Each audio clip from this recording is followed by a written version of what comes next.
Hello guys, in today's video I will be showing you how to fix Halame hand gain problem. So the answer is easy. Just go to the settings and then scroll down to the apps section and then go to the search Halame,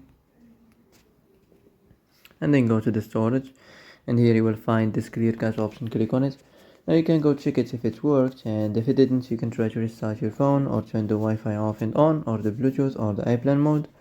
Also, you can try to clear data, but be careful. If you clear data, all the Halame data will be deleted. This includes all files, the settings, the accounts, the databases, etc. So be careful if you want to clear your data.